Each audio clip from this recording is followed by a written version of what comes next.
Olá pessoal, sejam bem-vindos para mais um Avante Helping Care. Esse ano teremos 7 aulas ao longo do ano. Hoje a nossa aula vai ser sobre plano de cuidados, as estratégias de organização e gestão do ambiente extra-hospitalar. Antes da gente começar essa aula, a gente quer fazer um pequeno enquete com vocês. Então vamos lá, produção, vocês soltem? Obrigada. Bom, para desenhar esse plano de cuidado extra-hospitalar, está correto afirmar: alternativa 1, a palavra do médico do hospital é a mais importante para a indicação do home care? Alternativa 2, a palavra da enfermeira auditora do home care é a mais importante para a indicação da alta? Alternativa 3, a equipe de assistência intra-hospitalar deve trabalhar em sinergismo com a equipe do home care para alta segura? E por fim, alternativa 4, a equipe de assistência intra-hospitalar deve pedir todos os tipos de materiais e terapias possíveis, independente da condição do paciente? Então eu vou dar uns minutinhos para vocês responderem, vamos lá, e depois eu divulgo o resultado, tá bom?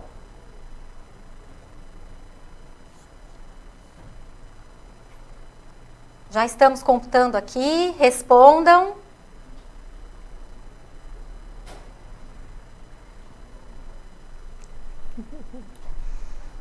Vamos lá. Produção, temos algum retorno?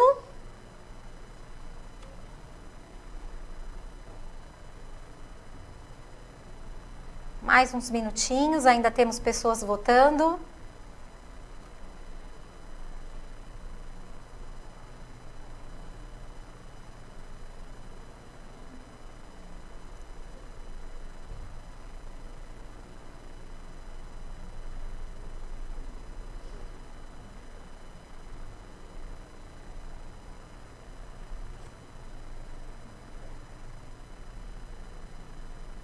Pessoal, já vamos acabar.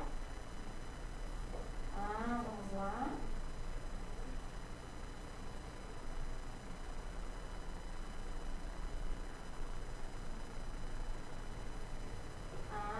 Obrigada. Vamos lá, pessoal, olha. Tá todo mundo bem alinhado aqui. Então, a equipe de assistência intra-hospitalar deve trabalhar em sinergismo com a equipe do home care para alta segura. 100% das pessoas responderam essa alternativa. Bom, seguido aqui então o nosso cronograma, nós vamos começar então com a aula de hoje, onde o tema será planos de cuidados, estratégias de organização e gestão do ambiente extra-hospitalar. Por favor, doutor. Gostaria de agradecer a Gislene pelo convite, em nome da Nestlé. Também da doutora Ana Beatriz, em nome do Grupo Toniolo. É um prazer imenso estar falando do que eu faço há praticamente 20 anos, que é buscar estratégias para deshospitalizar de forma efetiva, de forma segura. Eu coloquei a resposta, eu coloquei na 1. Quem manda é o médico. Que equipe o quê? O pior é que eu estou sozinha aqui com 2 médicos. Tenho que chamar o pessoal dos bastidores. Bom, obviamente isso é uma brincadeira, a melhor forma de deshospitalizar é multiprofissional, e é isso que nós vamos tentar conversar com vocês ao longo desses 30 minutos. Bom, o que é deshospitalizar? Deshospitalizar é coordenar cuidados. Então é isso que nós vamos conversar na noite de hoje. Transacionar cuidados, como que isso deveria ser feito, Na tela vocês conseguem enxergar quais são os stakeholders principais aí nessa hora de deshospitalizar. Obviamente são os prestadores de atenção domiciliar, os prestadores de clínicas de transição, hospitais de retaguarda, o atendimento ambulatorial das operadoras de saúde, e aqui também podemos dizer do Sistema Único de Saúde, as fontes pagadoras, SUS e operadoras de saúde, e os hospitais, da onde esses pacientes obviamente terão as saídas, E nós vamos conversar quais são os tipos de saídas possíveis, Então, coordenar cuidados, deshospitalizar é exatamente isso, integrar cuidados e transferência de cuidados. E a palavra, talvez o termo principal aqui seja o plano terapêutico singular, que é advindo do SUS. O SUS começou em primeiro lugar a usar esse termo, E a saúde suplementar, sim, já adquiriu, já usa esse termo, porque fazer um planejamento terapêutico é cuidar desde a captação do paciente até a alta, ou como nós vimos aí no censo do NEAD, grande parte dos pacientes, eles estão em mais de um ano em atendimento domiciliar, né? Então, o atendimento domiciliar ele vai chegar como uma ferramenta de auxílio na gestão dessa coordenação de cuidados, né? A medicina dos 4 Ps nós temos que falar, porque toda a deshospitalização, apesar de protocolos, apesar de todas as boas práticas que principalmente o NEAD tem disseminado nos últimos anos, ela tem que ser personalizada. Personalizada pelo cuidador, personalizada pela região que o paciente reside, pela região do Brasil que o paciente reside, não só dentro da cidade. Então, ela é personalizada. Aqui eu trago um exemplo para nós começarmos a conversar sobre metabolômica. Isso é algo muito novo, onde numa gota de sangue há a possibilidade de se determinar se a paciente vai ter neoplasia de mama e se ela vai responder à terapia, como para a neoplasia de próstata, de cólon também. Foi para trazer essa medicina personalizada, e quando eu falo medicina, obviamente é todo o atendimento na assistência à saúde. Utilizamos, quando o paciente está no ambiente hospitalar, os score de Wells para determinar se esse paciente foi acometido ou não por uma TVP ou embolia pulmonar. Então, como é a atuação e a função dos scores para melhorar a probabilidade pós-teste de eu acertar. Acertar o quê? Acertar o diagnóstico, acertar uma deshospitalização segura.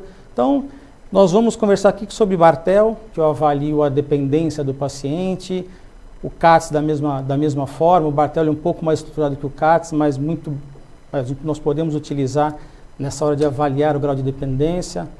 Karnofsky para adulto e o Lansky para pediatria, quando eu estou avaliando performance clínica, aí eu estou chegando perto dos cuidados paliativos, podendo usar o score PPS também. O score de Charleston nós utilizamos muito para fazer uma avaliação de se esse paciente tem uma chance, uma análise preditiva, uma chance de reinternar e óbito em 30 dias, de acordo aí em 10 anos, perdão, de acordo com os seus CIDs. Então, se o paciente é portador de insuficiência cardíaca, doença pulmonar obstrutiva crônica, de AIDS, diabetes, os scores vão sendo somados e o Advisory Board nos traz isso, que nós temos que nos acostumar hoje com o New Normal, que são os pacientes, o que é o novo normal? É o paciente multimórbido, que usa múltiplas medicações.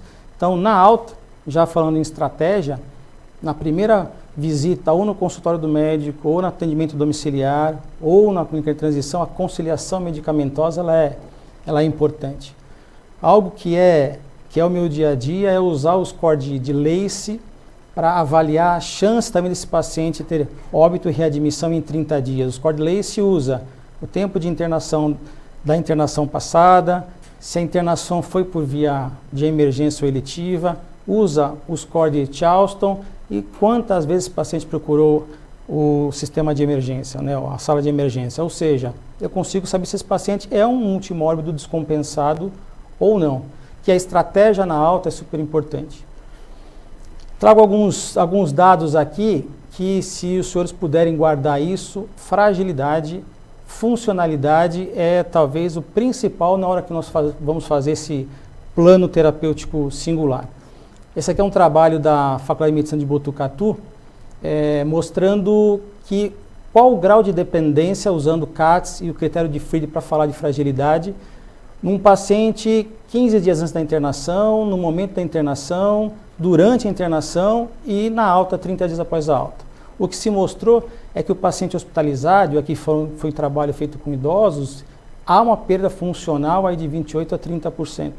Ou seja, menos tempo hospitalizado, começar uma reabilitação na hospitalização e a transição de cuidados tenta mitigar as consequências dessa perda funcional, que para o idoso principalmente é muito importante aí nessa estrutura ou nesse cuidado do pós-alta. Quais são os tipos de saídas hospitalares, os tipos de alta?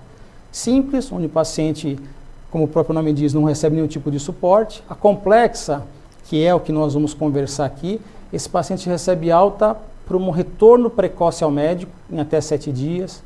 Ele recebe atendimento em home care ou atenção domiciliar, numa clínica de transição, num hospital de retaguarda, ou seja, ele recebe assistência no pós-alta. Isso é importante para que ele não fique sem assistência e seja readmitido. Nós sabemos que a readmissão é tão grave quanto a primeira admissão hospitalar e os custos acabam sendo muitas vezes mais altos. Então, outra forma de ter saída hospitalar é transferência de unidade hospitalar, um hospital de maior complexidade, por exemplo, paciente que tem óbito ou uma alta administrativa, no caso das operadoras de saúde, quando há migração ou no cancelamento do plano de saúde, assim por diante. Esses são os tipos de saída.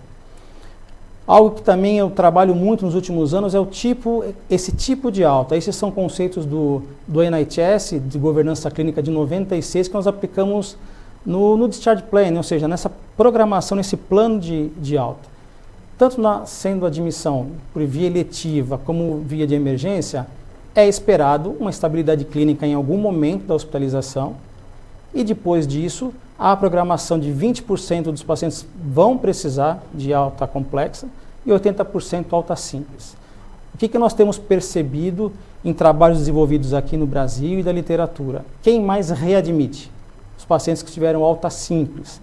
Quem recebeu alta complexa, ou alguma estrutura, pequena que seja, numa consulta médica em até 7 dias, quando possível, domiciliar ou ambulatorial, retaguarda, transição, readmite em menor proporção nessa unidade chamada complexa, de maior complexidade.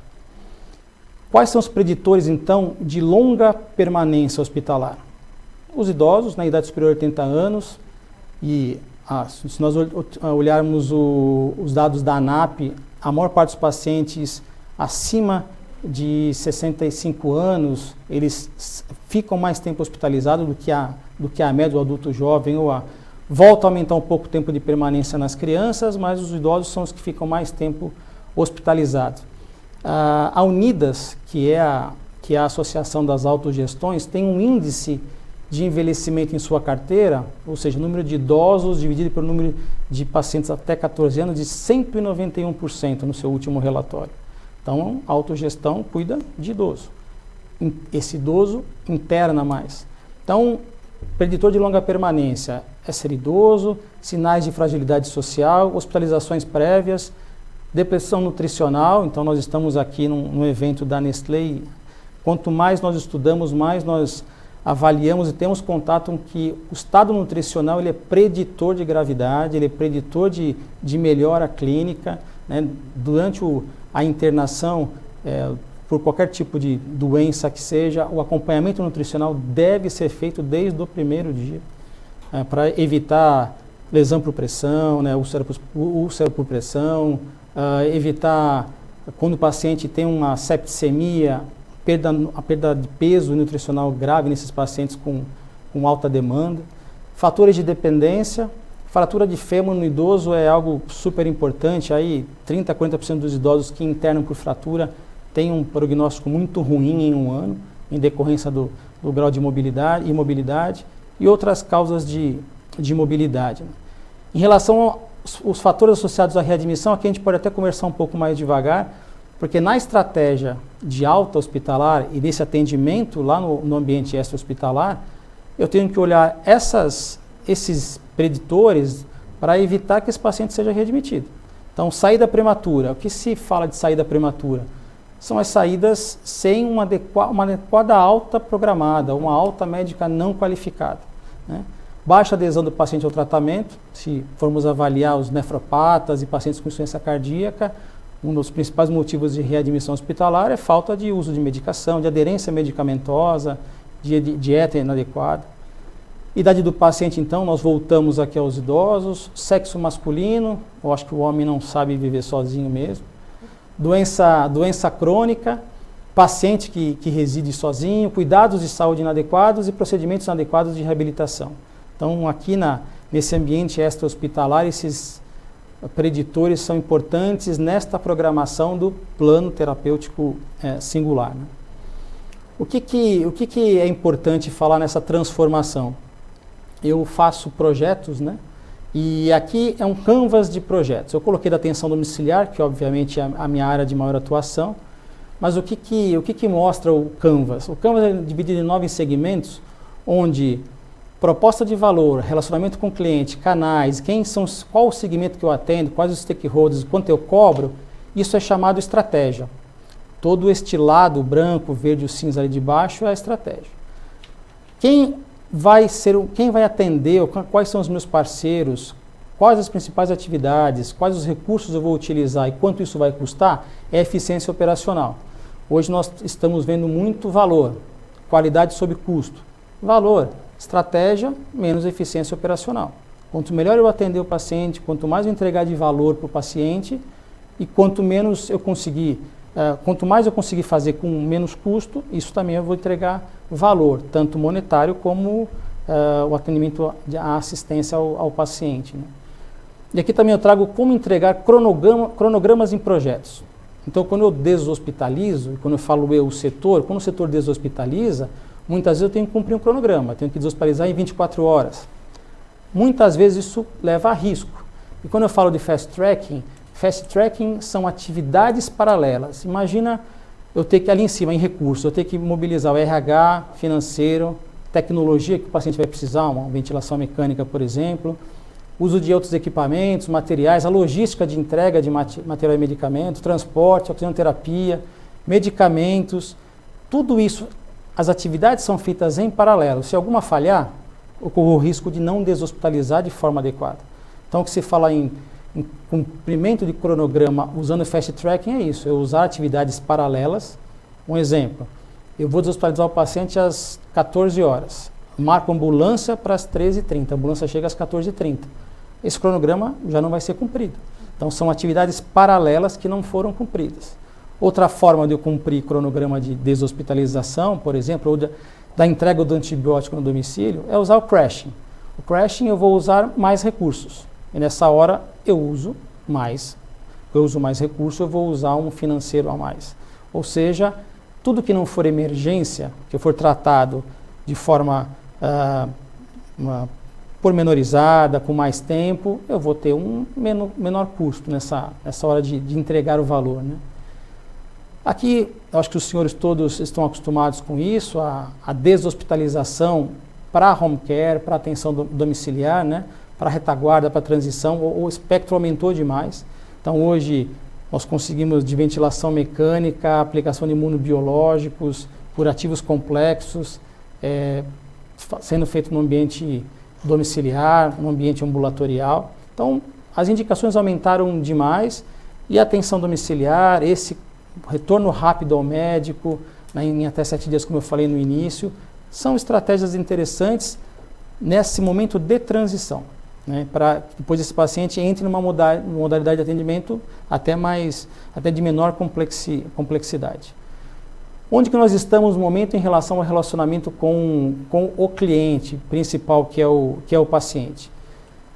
Hospital de um lado, equipes assistentes de um lado, operadoras, prestadores do outro, no meio esse paciente com suas expectativas, desejos e anseios, que enquanto eu não cumprir isso, eu não atinjo qualidade para o paciente.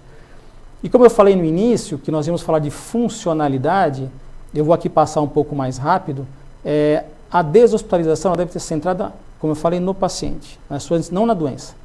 Então, um caso aqui do SUS, paciente com pneumonia, nosocomial, traqueostomizada, hemorragia subaracnoídea, diabetes, depressão. Na hora que eu vou deshospitalizar, eu tenho que pensar no que descompensou essa paciente na internação, por que ela perdeu, e se ela perdeu a funcionalidade, se ela tem a cognição alterada, se o humor está alterado, porque tudo isso é fator, como eu mostrei lá atrás, é um determinante de readmissão, ou de piora clínica. Se existe uma rede de saúde disponível. Então, como eu falei que eu vou passar mais rápido, até chegar aqui. Como eu deshospitalizo tendo tantas variáveis para olhar ao mesmo tempo? Então eu tenho que olhar cognição, humor, mobilidade, comunicação, se tem cuidador, onde o paciente mora, quais são os sistemas ou os sistemas orgânicos estão descompensados. Tudo isso deve obviamente ser personalizado para que esse paciente tenha essa melhor assistência ou segurança na deshospitalização. Então, para deshospitalizar, nós temos que pensar, e nós brincamos aqui em relação aos 4 As, né? a anuência da equipe assistente, do familiar, da operadora e a anuência do prestador. Qual prestador? Todos esses que eu citei. Fazer uma quimioterapia ambulatorial, clínica especializada, por exemplo, uma clínica de diálise. Muitas vezes o paciente recebe alta sem ter a clínica de diálise com horário acertado e readmite 2, 3 dias depois em edema agudo de pulmão. Um simples ajuste de comunicação teria evitado essa readmissão, muitas vezes, como eu falei, em situações clínicas pioradas, né, do que naquela primeira internação. Nós tentamos aqui, junto com a ANAP, nós criamos um manual, que eu falo NEAD e ANAP, um manual de atenção domiciliar, e nesse manual nós citamos um pedido médico mais simples. Então, é relatório médico para deshospitalização. Nós não estamos citando aqui, apesar de ser o NEAD, atenção domiciliar. Então, aqui o médico coloca o que o paciente está precisando naquele momento. Se ele está recebendo reabilitação de físio, fono, nutricionista, qual a doença que está descompensada e, voltando na pergunta inicial, eu fiz aquela brincadeira que o médico é o mais importante, não é. Muitas vezes o médico não consegue prescrever adequadamente a fisioterapia, a fonoterapia, e eu preciso da equipe multiprofissional para adequar mesmo qual a melhor forma de deshospitalizar e qual a frequência dessas reabilitações, dessas sessões da equipe multiprofissional. E requisitos para deshospitalizar em atenção domiciliar, doutora Bia, eu tinha que falar mais do home care, não tem jeito. Aqui a gente só cita o mínimo da RDC 11 da Anvisa de 2006, que é o SAD ter estrutura 24 horas, 7 dias por semana, atender emergência, ter a equipe multiprofissional completa, né, com possibilidade de treinar cuidadores, e esses cuidadores estarem presentes no domicílio. Eu vou citar o score novo do NEAD, sem cuidador nós não conseguimos deshospitalizar.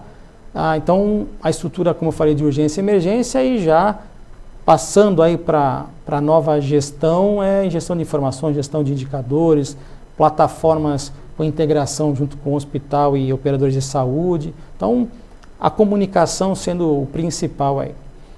O que nos levou a 3, 4 anos a atualizar o score do NEAD?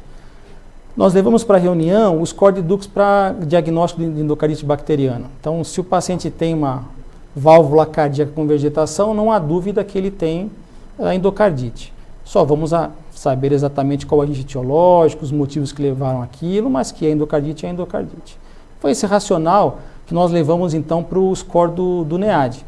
Quais são as premissas, ou seja, o que eu tenho que estar presente para que esse atendimento domiciliar possa ser elegível, né? O cuidador, se esse domicílio é livre ou não de risco, ou se existe algum impedimento para o paciente se deslocar até a rede credenciada. Se ele pode se deslocar até a rede credenciada, nós vamos pensar nessas outras formas que eu falei da deshospitalização, que é a ambulatorial, a clínica especializada, assim por diante, né? Então, utilizar a rede, tanto o SUS como da saúde suplementar, para que esse paciente tenha uma transição dessa alta de forma adequada. O que eu elejo direto se esse paciente vai ficar 12 ou 24 horas com atenção domiciliar? Então, alimentação parenteral, se esse paciente está em ventilação mecânica, se há aspiração ou não de traqueostomia. Isso, né, é um procedimento técnico invasivo, apesar de várias discussões com equipes que já treinam cuidadores para isso, existe algo que não permite que o cuidador faça. Por enquanto é isso que nós temos na literatura. E medicação parenteral como hipodermóclise mais de 4 vezes ao dia, indicando aí 24 horas e até 4 vezes a possibilidade de outros programas, né? Então, se esse paciente não tem indicação direta de internação, e aqui vale essa nomenclatura, internação é ter enfermagem de plantão no domicílio, ele pode receber o atendimento ambulatorial domiciliar ou um atendimento sem plantão de enfermagem, que é o médico no domicílio, a fisioterapeuta, a fono, nutricionista e assim por diante. Nós somamos esses itens aqui no terceiro grupo e eu posso ainda assim indicar internação neste grupo também. Mas algo de novo que nós trouxemos aqui são outros programas. Não necessariamente a avaliação do score NEAD leva para atenção domiciliar. Eu posso fazer uma avaliação e não ter a indicação de atenção domiciliar.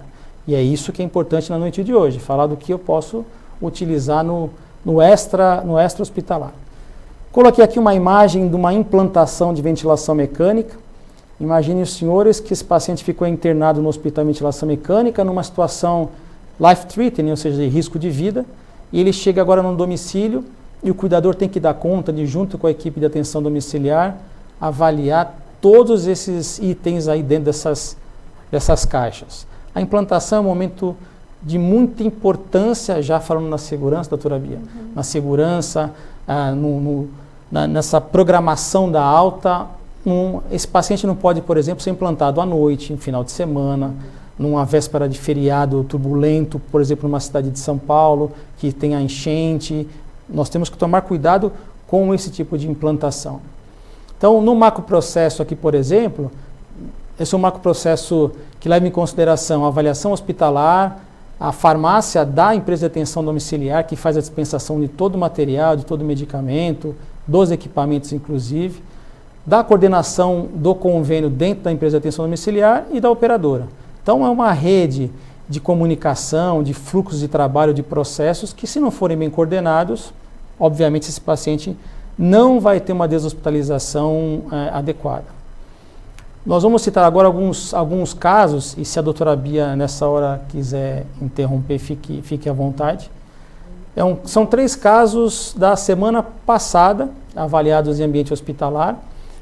Uma senhora de 56 anos, com um diagnóstico prévio de diabetes, artrite reumatoide, um tumor renal com nefrectomia em 2016, que internou com uma cervicalgia, evoluindo para uma tetraplegia. O diagnóstico foi uma subluxação atlantoaxial com mielopatia, onde fez uma cirurgia de artrodese bastante complicada. Evoluiu com fibrilação atrial, de alta resposta, pneumonia nosocomial, acidente vascular encefálico, ficou internado aí por mais de 30 dias, e a avaliação veio, término de antibioterapia, meropenem e vancomicina, usando o PIC nessa foto. Pois bem, fizemos a avaliação, usamos alguns scores em conjunto, aqui o score de Braden, e vamos aí falando então como nós fazemos a avaliação, como as avaliações podem ser feitas, né? O score de Braden, e aqui no score de Braden já fazendo de uma forma bastante ampla, não detalhada, se eu vou precisar de um nutricionista, se essa pele é xerósica ou não, então quais os riscos de lesões de pele, usando o índice de CATS, como eu falei, mostrando o grau de dependência e aplicando o score NEAD, que aqui indicava atendimento não de internação, uma modalidade de assistência domiciliar, que foi o que foi feito. Então, a avaliação da NEAD de 5 pontos, existia um cuidador, que era um familiar, o paciente tinha funcionalidade comprometida por essa lesão, por essa mielopatia, dependente de terceiros, então foi optado por reabilitação com fisioterapia, treinar o cuidador, e o treinamento do cuidador ele pode ser feito continuamente, esse cuidador ele pode ser tanto contratado como um cuidador familiar, como era nesse caso, e o término de antibioterapia foi feito em atenção domiciliar, mas poderia também ter sido feito em ambulatório, poderia ter sido feito numa clínica de transição. Este paciente em especial foi para atenção domiciliar, mas a clínica de transição era outro ambiente que esse paciente poderia ter sido atendido. E esse caso é interessante porque a idade, a princípio, não nos emocionaria, mas a funcionalidade é que chama atenção. Então, natural que a gente vai olhar a idade, muitas vezes isso diz muita coisa, mas a avaliação funcional e aí as escalas de CATS, Karnofsky, Bartel, enfim, elas podem nos ajudar com o quão necessária vai ser a ajuda para a reabilitação. E o olhar da possibilidade de resposta, o quão possível de se reabilitar é aquele indivíduo, porque isso muda o desenho de assistência e muda a escolha do local para onde esse indivíduo tem que ir, né? Então, o estímulo aqui é a gente ter esse olhar que há demandas e que essas demandas têm lugares específicos para serem conduzidas, né? Acho que é interessante essa reflexão, né, doutor? Okay. Mesmo que ele vá para a clínica de transição, ele pode eventualmente receber alta para atenção domiciliar da clínica de transição e aí quando melhorar, para o ambulatório é um outro exemplo também. Sem dúvida. Aqui é uma criança de 1 ano, masculino, com síndrome de West, ou seja, tem uma síndrome convulsiva importante, já com displasia pulmonar, leucomalácia, com internação por um evento de crise reentrante. Então foi solicitada atenção domiciliar, depois de 7 dias internado, para fisioterapia e fonoterapia. Da mesma forma aplicamos o BRAD, com risco moderado, o CATS era dependente, até por ser uma criança de 1 ano, e durante a avaliação do NEAD, contraindicava-se a atenção domiciliar porque ele poderia, e a rede credenciada, a mãe poderia levá-lo. Então foi o que foi feito, NEAD 6 pontos, e tinha esse não na elegibilidade, cuidador familiar, a funcionalidade pouco comprometida, né? A reabilitação foi optada por fazer fisioterapia em rede de apoio, ambulatorial, foram da mesma forma, e optou-se nessa hora, percebeu-se a mãe com um pouco de despreparo, treinar o cuidador. Eu coloquei ali algo que nós estamos estudando na Santa Casa, que é o Peer Navigator, que não foi feito nesse caso, mas foi para chamar atenção, para que os senhores possam pesquisar, a utilização de indivíduos com a mesma doença do paciente que vai ser atendido, para ajudá-lo a navegar na rede. A literatura é vasta nisso, isso é algo muito interessante que tem chamado bastante a atenção aí. Só um detalhe em relação a esse caso, é interessante que a gente esperaria que, por ser um paciente com uma doença crônica, a família ia necessariamente querer assistência domiciliar. Mas se não há indicação, não há indicação. E aí o uso das ferramentas nos instrumentaliza para ter um argumento objetivo, né? Não é uma escolha pessoal, mas argumentos objetivos conduzem a assistência de uma forma mais assertiva, né? Exatamente. E aproveitando, nós temos recebido essa semana já uns 3 casos do jurídico utilizando o score do NEAD e esses scores de funcionalidade, ou seja, mais maduro para avaliar quando chega uma liminar, por exemplo. E profissionalizando esse olhar e direcionando o auditor ou o médico perito, quem vai auxiliar o juiz a tomar essa decisão, né? Sem dúvida. O terceiro e último caso é uma senhora de 63 anos que com síndrome de pânico e hipertensão arterial, que depois de uma infecção viral evoluiu com uma paralisia periférica ascendente, com diagnóstico de síndrome de Guillain-Barré. Foi solicitada então a avaliação para atenção domiciliar. Ela acabou ficando internada há bastante tempo, com traqueostomia. Então foi solicitado fisioterapia e fono e treino de cuidador. Mais uma vez, o Braden com risco moderado, o CATS com grau de dependência importante. Nesse caso, o score NEAD apontava para a enfermagem em 24 horas, ou seja, internação domiciliar, que foi, mais uma vez, o que foi feito. Ela tinha 2 indicações para atenção domiciliar em internação domiciliar, o NEAD de 25 pontos, a somatória total, e já a primeira indicação lá em cima, que era a aspiração de traqueostomia mais de 5 vezes nas 24 horas. Cuidador contratado, o local era de fácil acesso.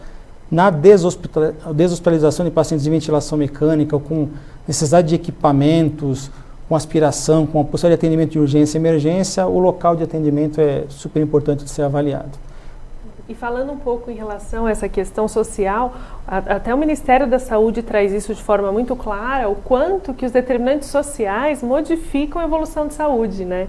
Então, você pode ter um quadro clínico clássico, mas se o ambiente social não permite, aquele não é o lugar para o indivíduo, apesar de a gente entender que a doença é um clássico e que deveria ser assim. Então, a avaliação social do suporte é tão importante quanto a avaliação clínica no ambiente intra-hospitalar. Então, neste caso específico, poderia ter sido atendido tanto em atenção domiciliar como em clínica de transição. O atendimento aqui escolhido foi o atendimento domiciliar. Aqui eu trago algo da minha tese, feita na Santa Casa, que está em andamento, para os senhores perceberem que o principal motivo os pacientes internaram mais que tiveram alta simples na reinternação passada, ou seja, a alta qualificada, a alta complexa estruturada foi um fator de menor readmissão hospitalar. Nesse caso aqui, mais de 5.000 atendimentos onde houve internação hospitalar eram de altas simples, sem nenhum tipo de coordenação de cuidados. Eu já estou indo para o final. Os senhores lembram que eu falei daqueles pacientes com 80% de chance de terem alta simples? Como que nós fazemos então para programar a alta deste paciente? Isso são dados do Instituto de Saúde Americano, de Qualidade Americana, o IHI. Então, o que eles determinam? Isso nós fazemos no dia a dia, né? Planejamento de alta, ela tem que ser feita precoce, muitas vezes antes da internação, se essa internação for eletiva para um procedimento cirúrgico, por exemplo.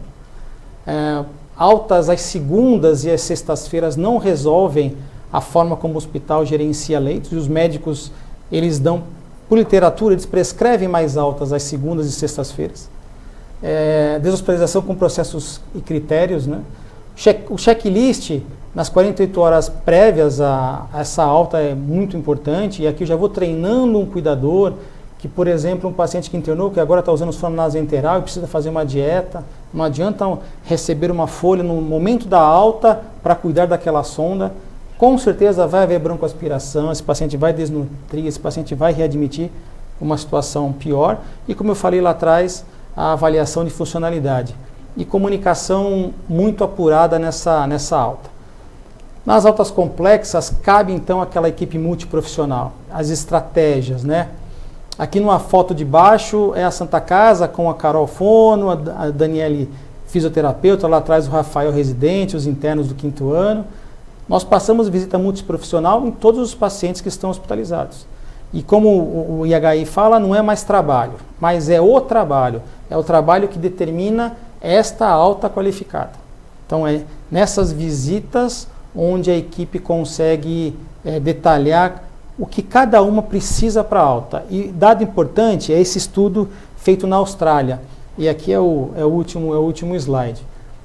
Onde 20 pacientes, é um trabalho qualitativo, receberam um vídeo com um tempo médio de 5 minutos e meio, onde a equipe que atendeu no hospital, físio, fono, médico, nutricionista, os administrativos, lembram como foi o atendimento, fazem com que a família se preocupe em um atendimento na comunidade, como eles falam, e não esquecer de marcar exame, de marcar retorno ao médico. Então, os dados desse estudo são bastante interessantes, porque esses pacientes se sentiram melhores atendidos, né? Então, e receberam, por isso aquela comunicação de alta ser feita de forma adequada. Era isso, agradeço pela confiança no NEAD, em mim. A doutora Bia, agora acho que tem algumas perguntinhas aqui. Na verdade, a gente vai receber pergunta do pessoal que está em casa, né, Gi? Sim. Nós vamos aqui responder agora. Antes disso, eu quero agradecer. Acho que quem trabalha, né, nesse canal extra-hospitalar e vem acompanhando, é um canal que cresce muito, que tem cada vez mais diferentes cuidados, níveis de cuidado, transição de cuidado. Então, é uma série de coisas que vem para manter a saudabilidade do sistema. Eu penso que não dá para pensar em sistema de saúde sem toda essa complexidade. E que bom que isso vem crescendo e que as pessoas, as operadoras, as fontes pagadoras e o próprio governo conseguem entender outras modalidades de cuidado que não só aquela dentro do hospital. E para abrir então para as perguntas, eu vou soltar primeiro uma pergunta que foi enviado para a gente. Produção, por favor. Eu sou Marcos Rabelo, diretor executivo e CEO da Captamed. Minha pergunta é, considerando a mudança do perfil demográfico e epidemiológico, trazendo o envelhecimento da população à realidade atual, como alinhar os diversos planos de cuidado à complexidade dos pacientes de forma custo-efetiva, melhorando resultados clínicos e assistenciais com forte redução de custos para as operadoras? O Rabelo, tinha uma pergunta mais fácil do que essa, né? Simples. O Rabelo é um amigo aí da atenção domiciliar. Foi como acho que eu comentei durante a apresentação toda, né? O idoso, ele está mais hospitalizado, ele requer muito mais cuidados pelas comorbidades, né? Um dado importante também do Advisory Board, só a idade não é a que mais causa internação. Quem mais causa internação é a insuficiência cardíaca. Em segundo lugar, aquele score de Charleston acima de 3, ou multimórbido. Depois vem DPOC, diabetes e aí sim a idade. Você muito bem falou, o idoso, o Brasil está envelhecendo. Como citei, o índice da Unidas de 191% de envelhecimento em sua carteira. Então, é aquilo que eu falei de personalizar. Cada idoso vai ter uma necessidade diferente.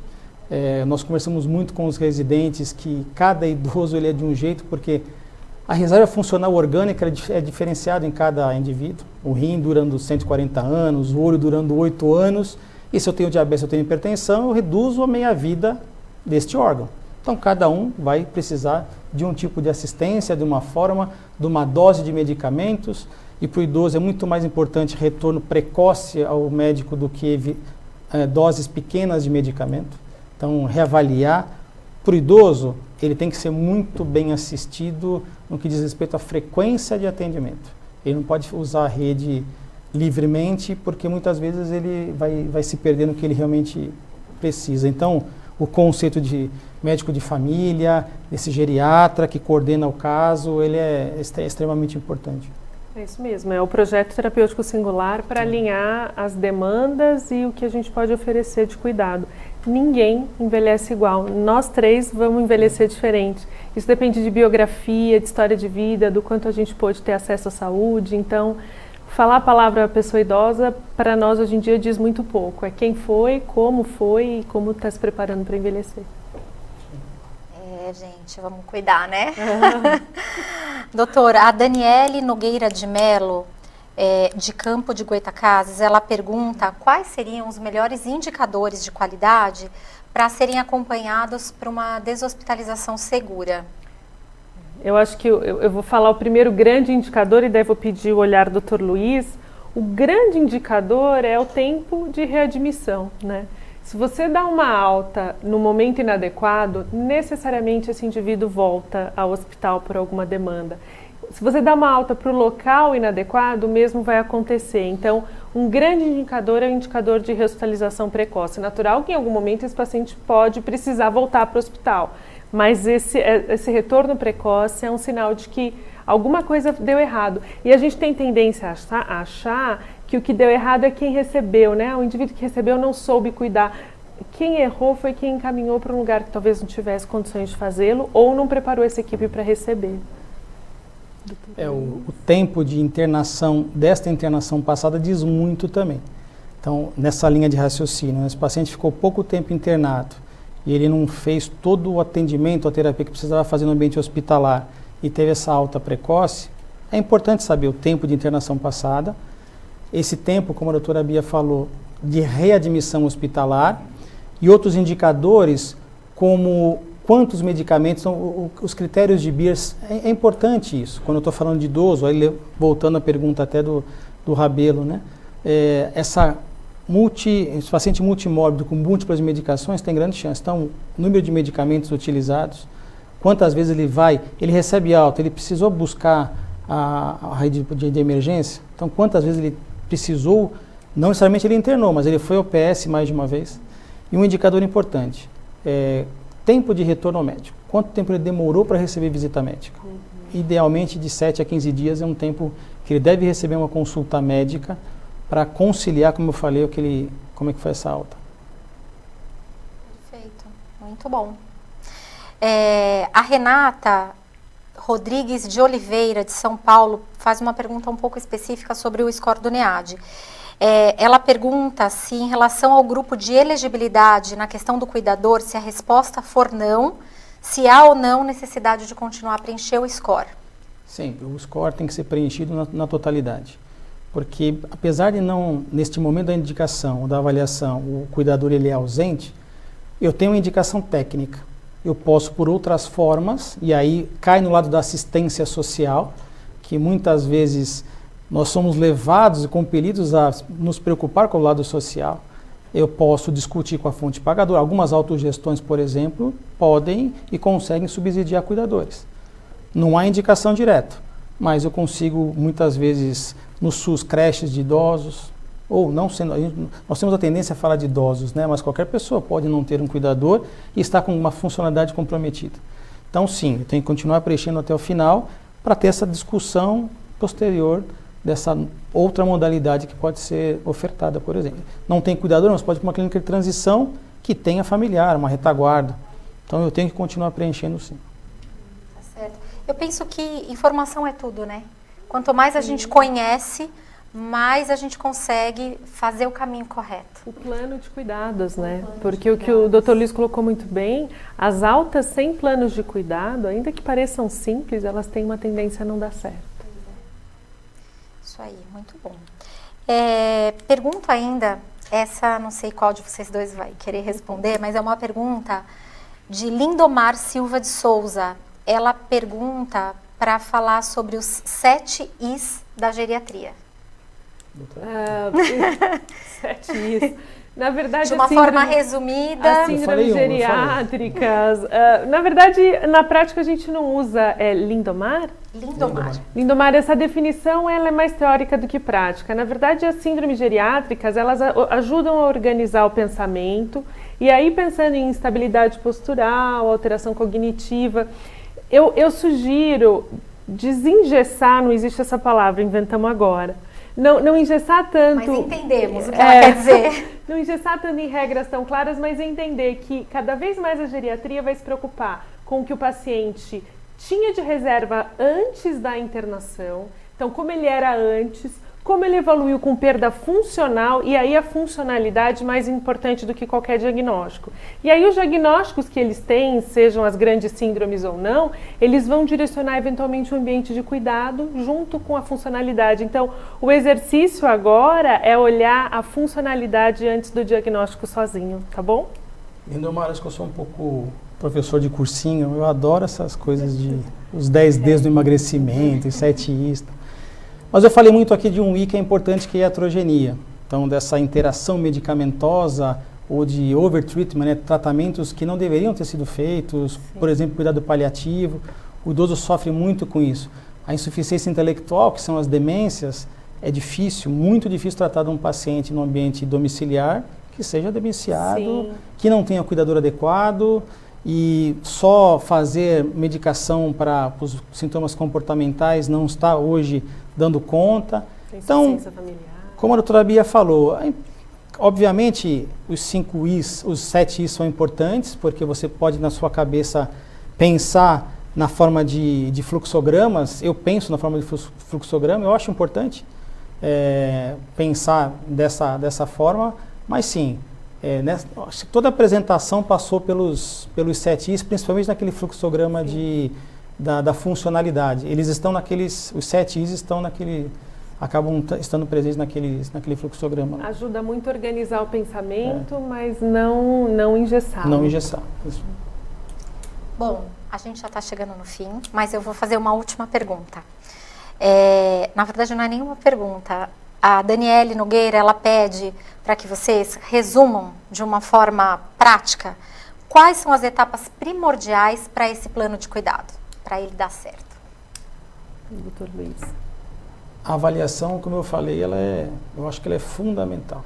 Na avaliação, e hoje nós somos compelidos, como eu falei, a fazer avaliação rápida. Eu preciso tirar paciente rápido, tirar rápido. Está internado há 50 dias, eu tenho que tirar hoje. Essa avaliação é importante, porque nessa avaliação que eu vou conversar com a equipe assistente.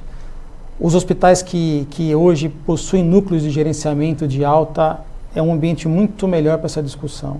Então, a captação, para mim, é o momento primordial e especial, para que ali a gente faça toda essa programação. A implantação, como eu falei, vai demandar outros cuidados, o atendimento em si, mas, na minha visão, a captação ela é importante. E essa captação, como o doutor Luiz falou, ela começa muitas vezes antes da internação, eventualmente num contexto de um procedimento eletivo. E se isso não for eletivo, se for uma emergência, conhecer o perfil prévio para saber o quão impactante foi aquele contexto de saúde naquele momento. Então, a alta hospitalar começa no dia da internação, se for uma emergência, e antes da internação, se for eletivo. E aí a gente já consegue direcionar nosso olhar. Eu acredito muito nisso, eu acho que é isso aí. Bom, para finalizar, eu quero agradecer Dr. Luiz Cláudio, doutora Bia, por estarem mais uma vez aqui com a gente, por ter agradecido o nosso convite, de trazer conhecimento, né, para todo mundo. E eu gostaria então de finalizar, desejar a todos que acompanhem o nosso Avante. E obrigada mais uma vez. Muito obrigada. Bons estudos e boas reflexões para todos.